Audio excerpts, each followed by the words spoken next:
Hello, this is Dr. Walters here again, Walters-Sleyon, with the Rush for Black Diamonds.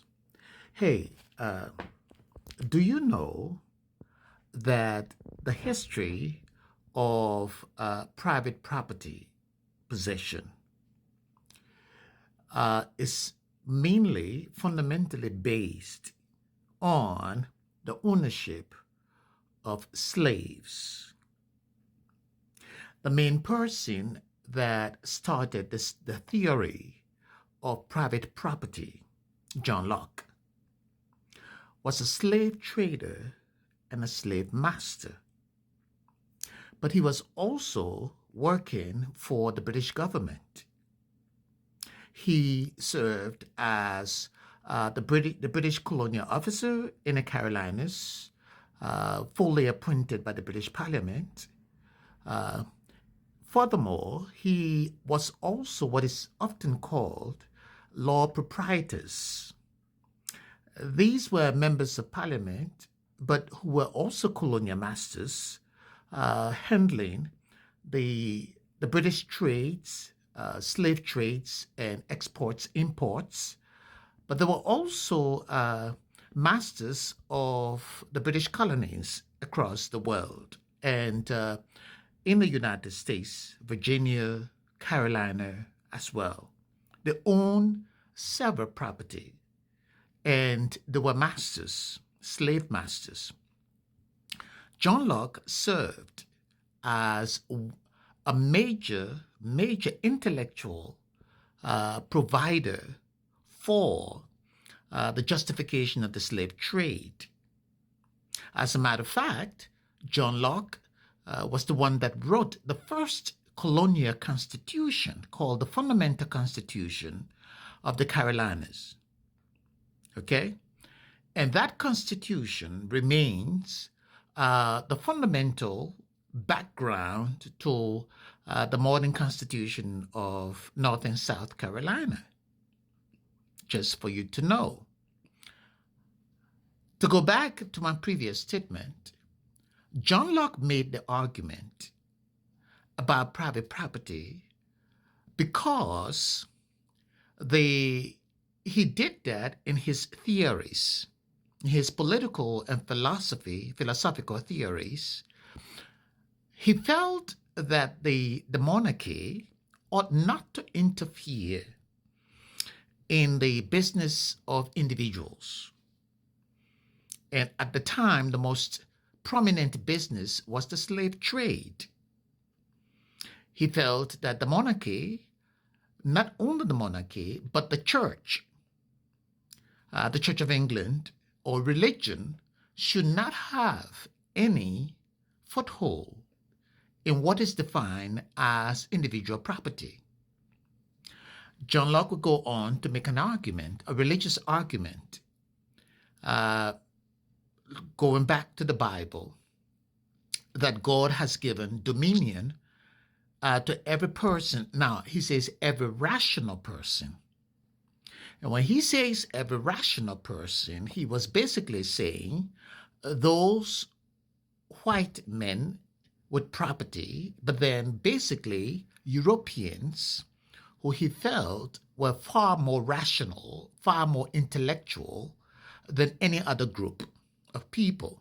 Furthermore, those who are considered rational do not include the slaves or black Africans. Okay, because fundamentally they were slaves. And so in John Locke's argument, slaves cannot rationalize. Slaves cannot intellectualize. Slaves do not have the capacity to think reasonably. Why? Because they are slaves. Now, again, to go back to his argument, the slaves were black people. In this book, I explore John Locke's theory of property and make the argument that what is today referred to as private property began with the assertion to own black Africans as slaves and the justification associated with that. So private property was not necessarily just any other property in its initial phase. Initially, private property, the argument with respect to private property was to own slaves. John Locke makes that argument in his theories. And that particular argument would be picked up by the founding fathers of the United States, particularly Thomas Jefferson, because there were laws in Virginia that basically made the argument that slaves were property. And as a matter of fact, in the United States, well, before then, Virginia became the first colony of the British Empire to define black people as subhumans, and furthermore to define them as chattel property. So when John Locke makes the argument about private property, the Virginians law or the Virginian law would basically follow up on that particular argument. Thomas Jefferson and the founding fathers will also make the argument about private property. And from private property, you will have what is called individualism. So John Locke then becomes this father known as the father of Western liberalism.